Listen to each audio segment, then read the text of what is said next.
Hi guys, mga ka-shepherd, Sir Chef is back for another food trip adventure. So may nakita naman akong bagong kainan dito sa area. So tara, samahan nyo ako. Let's go. Hi ate, magandang gabi. Magandang gabi po. Ano pong pangalan nyo? Cheryl po. Ano pong pangalan nitong Canto Fried Chicken nyo na to? January. January Fried Chicken. So ano oras po kayo nagbubukas? 3 p.m. to 11. Araw-araw po ba? Opo. Ayun. Ayun yung mga nokman nila guys. Ayun, manawa kayo. So titikman na naman natin to, sandamakmak na manok. Ngayon oh. So ate, yung ordering ko dalawang hita, dalawang leeg at saka asa ka na? Ayun, chicken skin. Wala ba shout out ate? Shout out po. Mga kamag-anak mo, kaibigan, wala? Shout out sa pamilya ko. Okay. Okay guys, so mura lang yun. Ito yung mga parts ng manok na available sa kanila. Pati yung presyo. So ayan yung pangalan guys January Canto Fried Chicken nila. Ayan sila ate sarap. Okay guys, habang inihintay ko yung order ko, ito matatagpuan pala to dito sa may mainland ng RS, main road ito napapunta doon. So dito lang din yan sa Bacoor, sa Molino. Hindi lang kasi makita yung pero January Canto Fried Chicken yung kanilang marami din bumibili. Ayan. Alright. Okay guys, para bubogsi tayo ng manok, bumili muna ako ng pampalamig, buko, panulak. Ayan. So tanongin natin si kuya. Shout out bumili ako sa kanyang buko. Ano pangalan mo kuya? Ari Flores. Ano pangalan itong bukuan mo? Basta buko lang. So kung magawi kayo ng Yes, buko. ng Queens Road dito sa Molino sa Cavite, tapat lang siya ng barangay ng RS. Sakto. So okay guys, ito na yung order ko. Dito lang ako sa gilid magpo-food trip. So tara, pasensya na, maingay. Main road at may aso sa Gedli. So okay guys, salamat muna tayo. God, maraming salamat po in Jesus name. Tara, let's get. Pwesto lang wait lang. Okay guys, pumwesto lang ako. So ito, yung chicken skin. So ito yung pinaka-main nila, bagong luto to Ito yung gravy.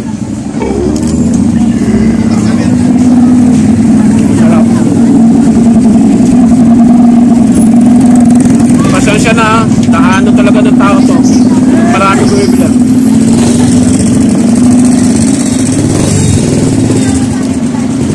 Ito supa. Sarap. Ganun sunod. Ito yung manok, wala kayo. Init.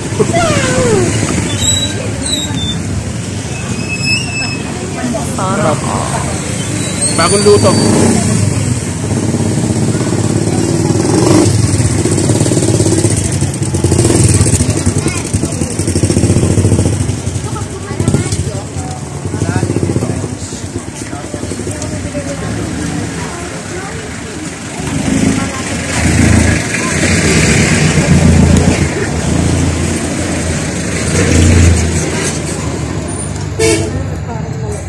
Higup ka na guys na gravy. Sarap.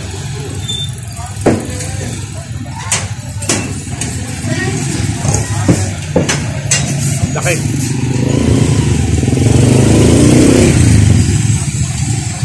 So pwede itong pang-ulam. Merienda, katulad ko pinapapak. Okay mga tatay nyo, pulutan. Pero ako ito lang food trip. Okay na ako dito.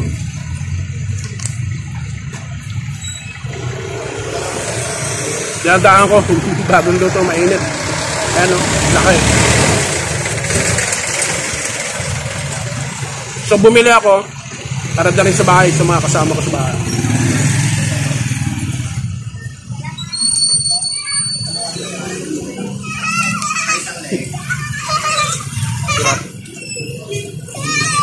Okay, wait lang kukunin ko lang yung aking pampalamig. Wait lang. Okay guys, palamig muna tayo. Tagay tayo, buko juice. Ang sarap. Refreshing.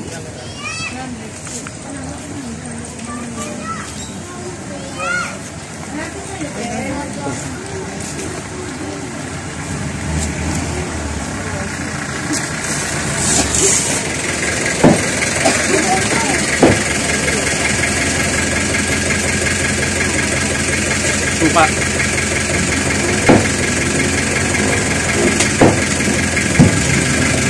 So ay guys, so bago ko ubusin to, pero marami akong pinili pero sa bahay na, no? Sa mga hindi pa nagsasubscribe, please subscribe, like, comment. Kung gusto magpa-shoutout, greetings, just comment down below. At sa mga magsasubscribe, please hit the notification bell, pakilagay po sa all para abisuhan kayo ng YouTube pag meron na naman akong bagong Chibog trip, no? So peace, power, God bless po sa atin lahat. Yeah.